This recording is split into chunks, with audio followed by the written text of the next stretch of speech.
UPSC civil services exam సంబంధించి CSBIS academy ఒక కొత్త బ్యాచ్ స్టార్ట్ చేస్తుంది. ఈ బ్యాచ్ 1 ఇయర్ ఉంటుంది. ఇది బోత్ ఆన్లైన్ అండ్ ఆఫ్లైన్. దీనికి సంబంధించి బ్యాచ్ వివరాల కోసం ఈ వీడియో పైన డిస్ప్లే అవుతున్న ఫోన్ నెంబర్స్ కాంటాక్ట్ చేయండి.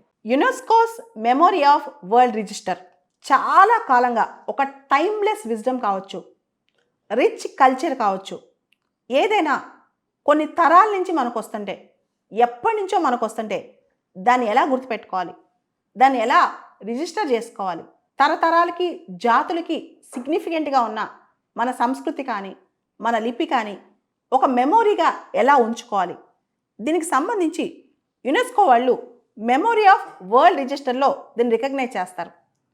రీసెంట్గా భగవద్గీత మనకు తెలుసు, అందరం భగవద్గీత వింటూ ఉంటాం, చదువుతూ ఉంటాం.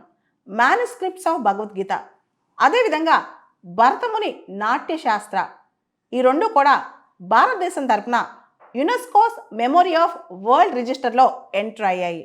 మొత్తం ఈ సంవత్సరం 74 కొత్త heritage collections UNESCO's memory of world రిజిస్టర్లో ఎంట్రీ అయ్యాయి. ఇవన్నీ కలిపితే టోటల్గా ఇప్పటి వరకు యునెస్కోస్ మెమోరీ ఆఫ్ వరల్డ్ రిజిస్టర్లో దాదాపు 570 ఐటమ్స్ దానిలో ఎంట్రీ అయ్యాయన్నమాట. ఈ సంవత్సరం దాదాపు రకరకాల దేశాల నుంచి కొత్త ఎంట్రీస్ వచ్చాయి. భారతదేశం తరపున అయితే కొత్తగా మన భగవద్గీత, రెండోది నాట్యశాస్త్ర, భరతముని రచించిన నాట్యశాస్త్ర, ఈ రెండింటికి ఇంక్లూజన్ దొరికిందనమాట ఈ మెమోరీ ఆఫ్ వరల్డ్ రిజిస్టర్లో. మొత్తానికి ప్రపంచవ్యాప్తంగా చాలా దేశాల నుంచి, దాదాపు 72 దేశాల నుంచి కూడా ఈ రిజిస్ట్రీలో చాలా అంశాలకి, వాళ్ళ యొక్క కల్చర్ కానీ హెరిటేజ్ కానీ అటువంటి అంశాలకి చోటు దొరికింది.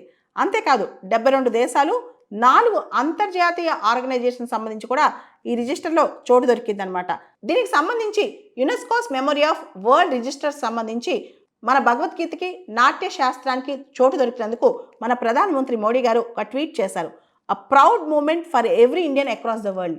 ప్రతి ఇండియన్ సెలబ్రేట్ చేసుకునే రోజు ఈరోజు ఒక ప్రౌడ్ మూమెంట్ అని చెప్పారనమాట.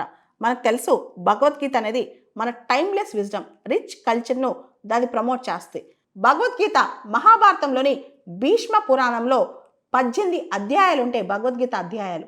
దీనిలో అద్భుతమైన అంశాలు కూడా ఉంటాయి.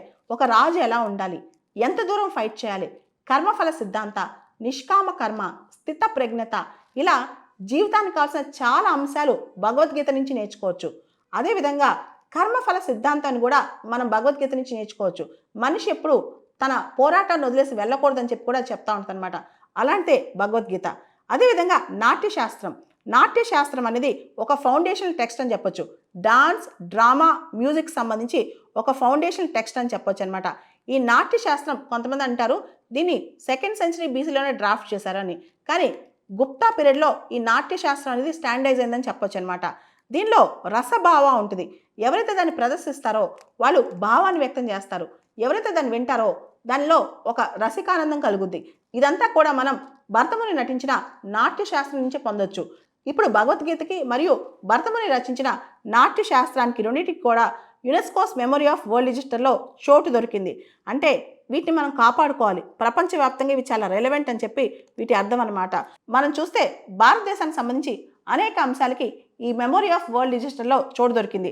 ఋగ్వేద కావచ్చు 2005లో, అదేవిధంగా షైవైట్ బై అభినవ్ గుప్తా 2023లో, ఇలా అనేక అంశాలకి చోటు దొరికిందనమాట. అంతేకాదు యునెస్కో యొక్క మెమోరీ ఆఫ్ వరల్డ్ రిజిస్టర్లో ఎలాంటి వాటికి చోటు దొరుకుతుందంటే డాక్యుమెంటరీస్ కావచ్చు, మ్యానుస్క్రిప్ట్స్ కావచ్చు, ఓరల్ ట్రెడిషన్స్ కావచ్చు, ఏదైనా ఆడియో విజువల్ థింగ్స్ చాలా సంవత్సరాల నుంచి మనకు వస్తే అవి కావచ్చు, లైబ్రరీ హోల్డింగ్స్ కావచ్చు, ఇలాంటి వాటి అన్నిటికీ కూడా ఏదైతే మనం చిరకాలం దాచిపెట్టుకోవాలనుకుంటామో, మంచి మెమొరీ అనుకుంటామో, చూడండి మన ఇళ్లలో ఎప్పటి నుంచో తాతలకు సంబంధించిన అంశాలు, వాళ్ళ లిపులు, వాళ్ళకి సంబంధించిన హెరిటేజ్, ఇలా మన వాళ్ళని చెప్పుకుంటూ ఉంటాం కదా. అలానే దేశాలకు సంబంధించి, దేశ సంస్కృతికి సంబంధించి కూడా మనం కాపాడుకోవాల్సినవి చాలా ఉన్నాయి.